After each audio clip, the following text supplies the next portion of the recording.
Greetings, greetings. This is Attorney Don Dennis. I hope all of you are doing well. I am glad to be back once again. And as you can see from the thumbnail, we are talking about my reaction, my thoughts on the Roe v. Wade court case being overturned by the U.S. Supreme Court. We're going to go into detail about that, and I am looking to hear feedback and your questions and comments on this because, I don't necessarily have a personal opinion about it.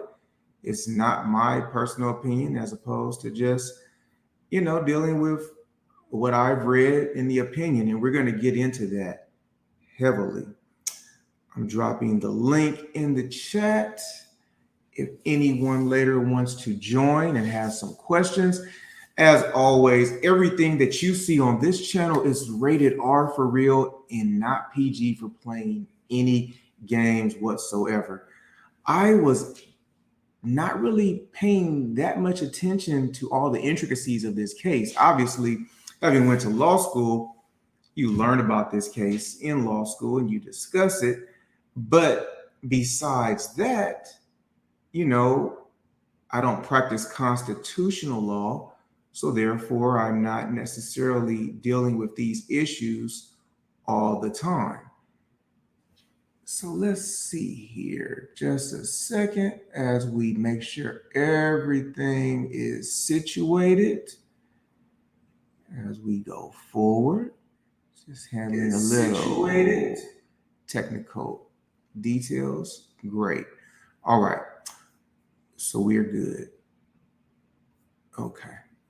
So as always, there's no attorney-client relationship formed between myself and any viewer unless there's a signed engagement agreement on file. I am a practicing attorney. When I first started seeing the reactions to this case and people started asking me for my comments and what I thought, I really couldn't give any because I hadn't read it. And, I don't want to comment and give an opinion or make any type of conclusion unless I've been educated as to what exactly is going on and read the fine print. This is in my mind akin to in Los Angeles, there are a lot of parking restrictions. So if you go into heavily traveled areas, you'll see signs and it might say in the morning you can park from 7 to 9 or from noon to 3 or something like that. And it's all over the board. You have to read all the different lines before you can know whether or not it's even permitted to park there, or if you have to have a permit per se to park there.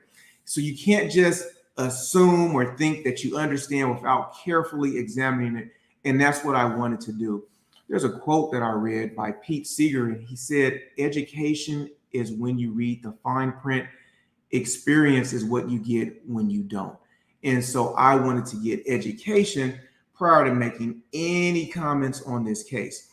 So the case that we're talking about is DOBBS, State Health Officer of the Mississippi Department of Health versus the Jackson Women's Health Organization. And we're going to show that in just a second. But as everyone has been talking about, they overturned the Roe versus Wade decision. Now, I first of all wanted to understand a little bit about who was Roe. Obviously, that case stood for the right to privacy. It talked about Norma McCorvey. She was pregnant with her third child, her first child.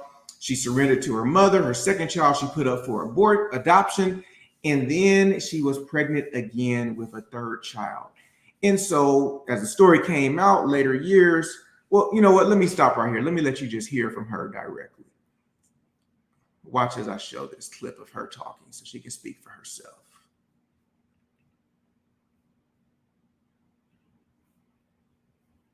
I'm sharing the clip. Jane Roe's story was a terrible one. She said she had been gang raped, gotten pregnant, was desperate to get an abortion. That's what everyone believed, as long as Jane Roe remained anonymous. When she went public, she told a different story. You were raped while you were in Georgia?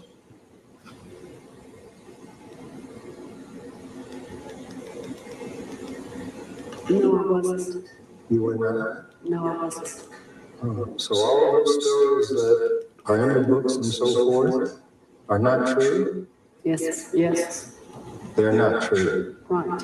And it turned out that lying wasn't the only embarrassment this darling of the pro-choice forces presented. In her personal treatise published last year, Norma McCorvey told the story of her somewhat sordid life. Then she still adamantly supported abortion. Now she adds that to the list of sins she took with her into the baptismal pool. I've cheated people out of money. I've sold drugs. I was an abusive alcoholic for, many, many years. I've done a lot against his teachings. But I think the far greater sin that I did was to be the plaintiff in Roe versus Wade.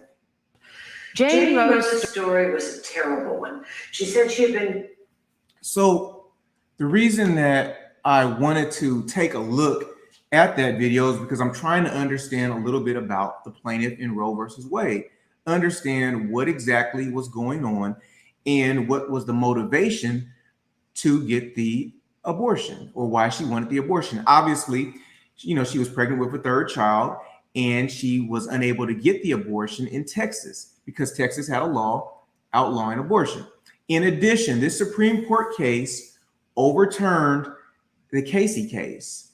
Now, when Roe was decided, what they said is that individuals can get an abortion up until the fetus is viable.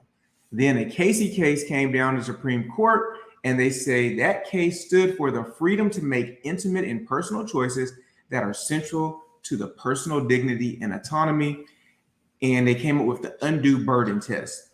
Now, one of the things that I think is of utmost importance before you have any opinion, as I said, or form any conclusion, is to understand what exactly this case was about. So I was curious as to how many people actually read the case, took a look at the case, or formed any opinion besides what they heard in the media. So I took the painstaking time to go through the case and try to understand what was happening. And I'd like to share just the first paragraph of this case because I think it's quite informative to help understand why this is a big deal.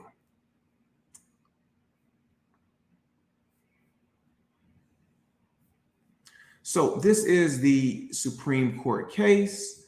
I'm going to expand the screen a little bit so we can see it clearly.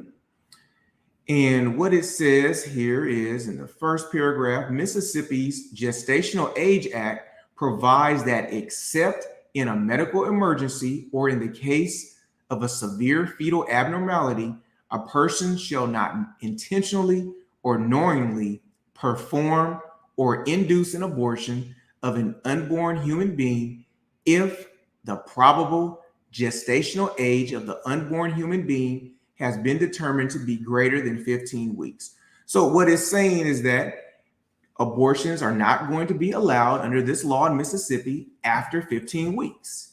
And some of the reasons they gave were because, after that time, they used dilation and evacuation procedure, which is barbaric, dangerous to the mother, and demeaning to the medical profession. This is what the Mississippi legislature said when they created this law. So the Supreme Court says, look, the Constitution didn't give a right to abortion. The Roe and the Casey case are now overturned, and the authority to regulate whether or not someone gets an abortion is returned to the people and their elected officials. So let's unpack this a little bit.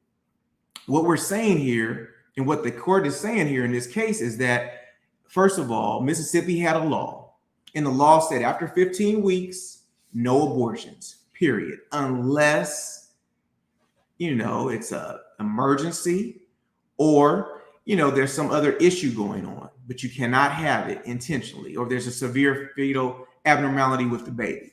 So that was the law. Now, abortion was already legal, right? Because we had the Roe versus Wade opinion. However, in that opinion in the Casey, it just had a defining line that was a little bit further. And so what Mississippi was doing is they're rolling it back to 15 weeks, whereas before the common understanding was point of viability, that the last week as upon which you can get that abortion was about 24 weeks. And Mississippi said, well, you know what? We want to make it 15 weeks for various reasons. Excuse me. And the Supreme Court said, well, you know what? We agree.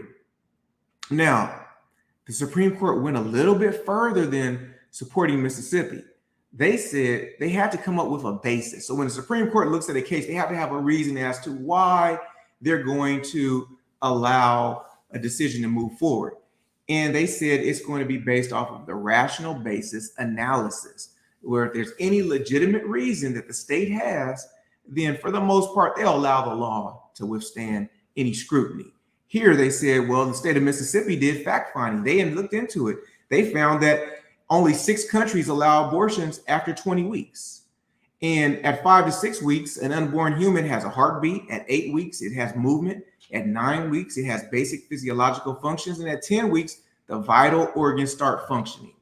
So my question is to anyone watching, I'd like you to put in a comment, did you read this entire case? This case was about 213 pages. So did you read this case before you formed any opinion? And as you can see in the thumbnail, that has pretty much been the reaction by a lot of people that are pro-choice and did not like the way that this case turned out.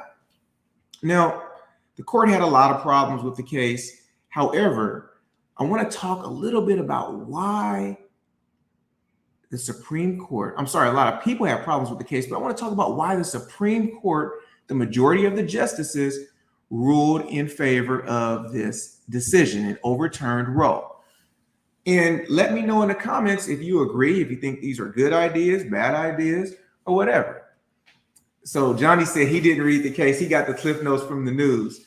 Yeah, I think a lot of people might have got the Cliff Notes from the news and didn't read it. And that's why we're taking this time to have a thoughtful conversation. I appreciate that, Johnny. Thanks for tuning in. And to everyone, please hit that like and subscribe button. So here's some of the reasons why the court overturned Roe versus Wade. Now, the majority of the justices, the majority of the Supreme Court justices said abortions are unplanned. However, reproductive planning can take care of any state wishing to ban abortions. So if a state decides to cut out abortions, there's always reproductive planning that can occur, meaning contraception, things of that nature. In addition, the majority of the justices said, look, you don't have to worry about this opinion going too far and taking away all your rights. The only thing we're concerned about here is we're not going to affect the right to private consensual sex. We're not going to affect the right to marry and same-sex issues. We're just focused on this issue. And they said one of the reasons why is abortion destroys potential life in an unborn human being.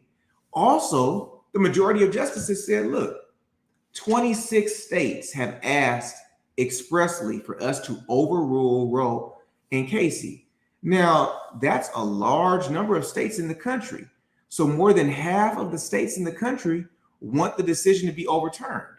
So that is something that they had to look at, or they decided to look at and factor into their reasoning. Now, on the other side, the dissenting justices, and dissenting means the justices that did not agree with overturning Roe versus Wade, they came up with a bunch of arguments as to why it should remain in place. They said if you overturn Roe versus Wade, then and you turn it, what the court said is, look, we're overturning it.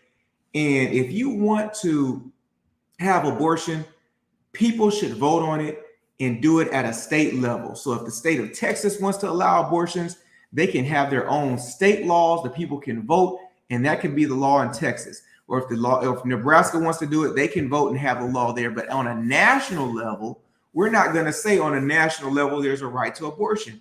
We're saying the people have the right to vote and make decisions upon each state that they live in, period.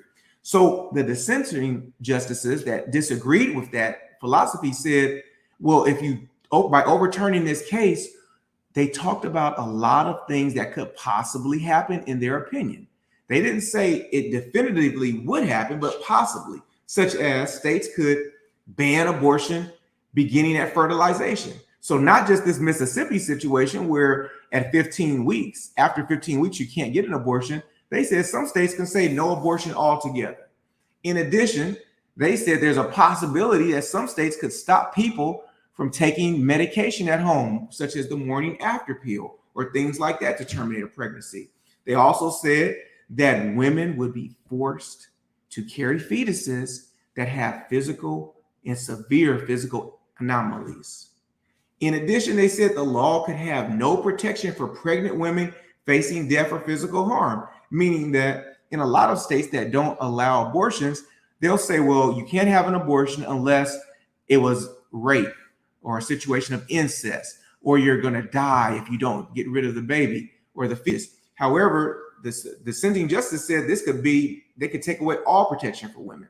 In addition, they said there's a possibility that people might get thrown in jail, or that if a woman travels to a state, for example, if abortion is not allowed in Texas and you travel to another state, what might happen?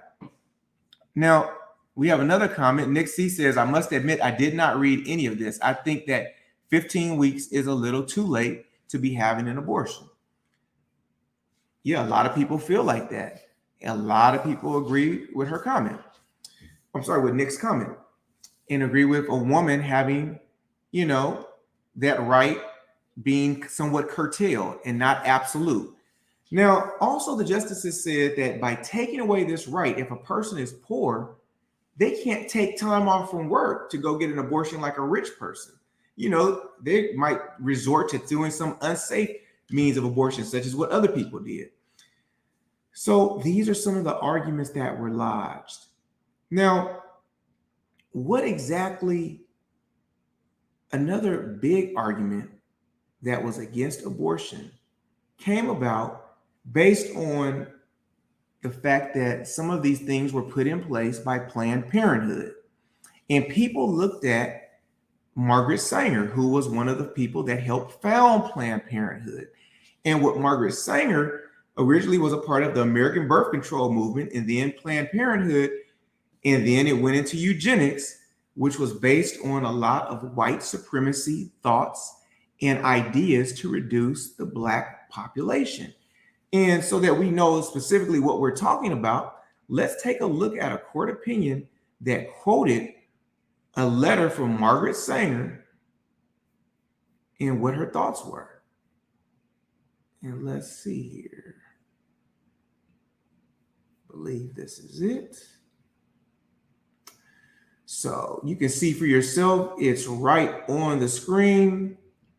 This is the case. So they were all on the same page.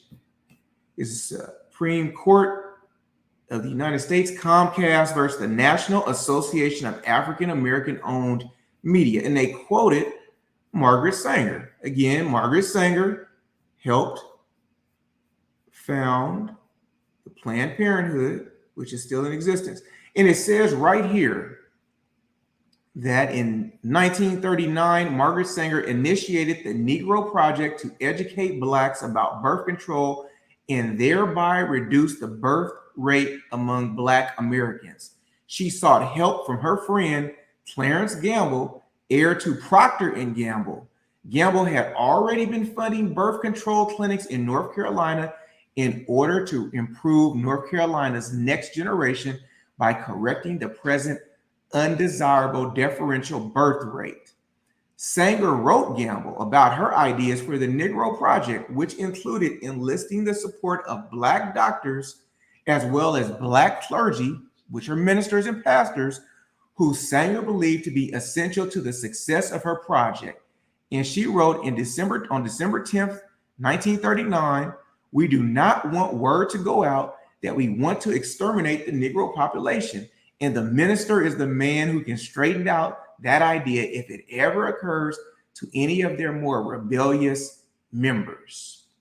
Next paragraph says the idea that Sanger would want to exterminate the Negro population came from her own writings. So a lot of people have problems supporting certain aspects of abortion because they see that a lot of it was done out of Planned Parenthood, And Planned Parenthood was partially founded by Margaret Sanger. And as you can see, some of her writings, it clearly says how she feels. In fact, not only her writings, Planned Parenthood has had to come to grips with what Margaret Sanger has said. And in fact, if you look up on their website, they actually deal with that. And we're going to show that as well, just to make sure that, we have all our facts straight. So what exactly did Planned Parenthood say themselves about Margaret Sanger? Let's see for ourselves. It says, Planned Parenthood's reckoning with Margaret Sanger.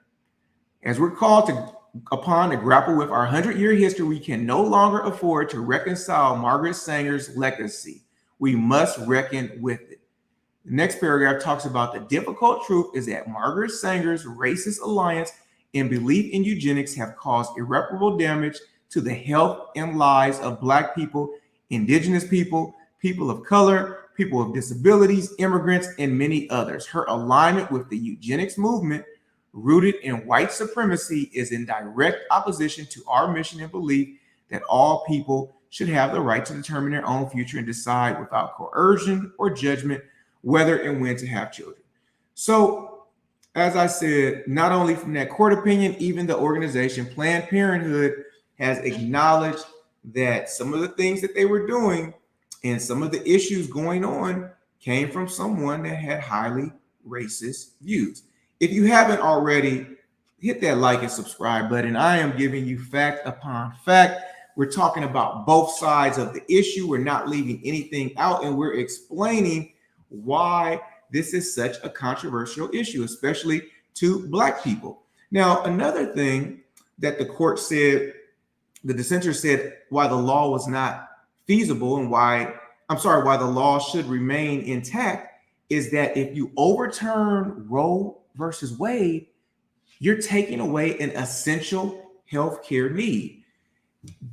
Out of the people that are watching, please let me know, do women, and especially women, because this is talking about women's rights, do women believe that abortion is an essential healthcare need? Does the audience and people watching, do you believe, also the court said, the dissenting justices said, that by overturning this law, it's going to harm people of color, it's going to harm poor people, immigrants, the LGBTQ people population, and trans people? What are your thoughts? Do you believe that it's going to harm these different categories of people? In addition, they said by doing this, there already are not enough doctors, nurse practitioners, or midwives to provide services to women as are needed, as is connected, as currently going on. What are your thoughts on that? Let me know in the comments. I'm curious as to what are people's thoughts on this? Now, one thing that I have to share, and that is so important, is that whether it's this or anything else, we have to carefully read to understand. Now, there are facts, there are theories, and then there are hypotheticals. There was a lot in this case about what hypothetically could happen and what might happen. So we have to separate that out from what is going on and what might happen. In addition, we have to completely understand what the case stood for and what it didn't stand for. There are very important arguments on both sides, such as the dissenting justices talked about. It's a woman's body and she has the right to determine what should be done with her body. So how do you balance that versus when that fetus is viable? Or should a fetus have any rights whatsoever? Some on the pro-life side say yes at a certain point, and some of the pro-choice said the focus should be on the women and the woman's personal right to her body. So this is a women's issue. It's a societal issue as well. And the court talked about how a lot of people view this from a morality standpoint. And all right, we have Tamara Bellin here. She says, I don't think of abortion as a women's health care need. Thank you, Tamara. I appreciate that comment. Yeah, because some people do think of it as a women's health care need. In fact, the court even said that by taking away a woman's right to choice and a woman's right to do what she wants to do with her body, you have now reshaped her social and economic life. In fact, the dissenting justices stated that by taking away the right to abortion throughout the country, it's unfair because many people have relied on having the right to abortion in terms of how they'll shape and conduct their lives, especially from a social economic standpoint. I'm not exactly certain what they meant. If they meant that, there's an opportunity to do what you want in life, and if you happen to get pregnant, you always know that you have the option of having an abortion, and you can factor that in to your economic decisions and as to what you should and shouldn't do with your body. But it appeared that's what the court was saying with respect to that argument. In addition, the court dealt with a lot of comments as to where they think things are going. They talked about the fact that, okay, one day you're taking away the right to abortion. Next, you might be taking away the right to same-sex marriage. In addition, you might be taking away the right to contraception. Also, you might take away the right to marriage. So there were a lot of hypotheticals and a lot of things that the dissenting justices drew out as they felt viable examples of where this could go by overturning Roe versus Wade. Now, since they're hypotheticals, we don't know. There are some zombie laws out there on the books, and there are some trigger laws that could soon go into effect that outlaw abortion in many states, and other laws that will kind of peel back some of the layers and bring in more restrictions concerning abortions. Does anyone have any comments on what some of the justices said concerning, it's not that big of a deal because a woman still has the right to use contraception? If anyone has a comment, I'm interested in hearing that. Also, are there any comments concerning whether or not at what point a fetus has rights? Should it be left up to the states? Should it be uniformly at 24 weeks, 15 weeks at movement? This is a very good point up for debate as well, because it's kind of hard because everyone has a personal opinion about this. Lastly, what are the downsides to allowing a state to make the decision? Because we're saying that individuals in each state can vote for their elected representatives or senators, state senators, and those people can make the laws, then what's the problem with saying, okay, well, you know what? In Texas, we want the right to abortion. Any elected official that does not support my view, we'll vote him out of office, or we'll vote her out of office, and we'll put in office people that support our views. Is that in fact problematic? Is that idea that was asserted by the majority a wrong idea? Is it a right idea? Is there a problem with that line of thinking? Or is that too juvenile where we're not recognizing something that we should be seeing with this? So these are all very thought-provoking questions, but as of now, abortion is not illegal per se. However, throughout the country, it's just in certain states you can get one, in certain states you can't. So for the most part, nothing really changed overnight with that case, but changes are going to come into effect, as I was stating, with the zombie laws and with the trigger laws. And we're going to just have to watch to see how that unfolds. I appreciate everyone for watching. I appreciate everyone for your comments, for your likes, for subscribing. And I encourage you to always read or have an attorney that will take the time to read before coming to a conclusion, so that your attorney can give you an educated response and not jump the gun and not tell you something without fully taking the time to understand. In the Bible, it says, study to show thyself approved unto God. So you always want to study. Study may not mean reading something one time, but it may mean going over it, doing analysis, making sure you understand all the context upon which something is said. And that's why I showed the opinion so everyone can see it for themselves. That's why I showed what Planned Parenthood had to say. That's why we showed the video of Norma McCorvey, the actual plaintiff behind the Roe versus Wade case. Not so we could cast judgment, not so we can form an immediate conclusion, but just so that we have all of the information before we make a decision. If you're looking for an attorney, if you need a business attorney that will take his time to make all of the decision, find out all the information before making a decision, before giving you any type of advice, you're on the right channel. And I advise you to contact my office for additional guidance. Again, thank you for tuning in. Please hit that like and subscribe button and continue to watch because more informative videos are coming your way. Have a great day.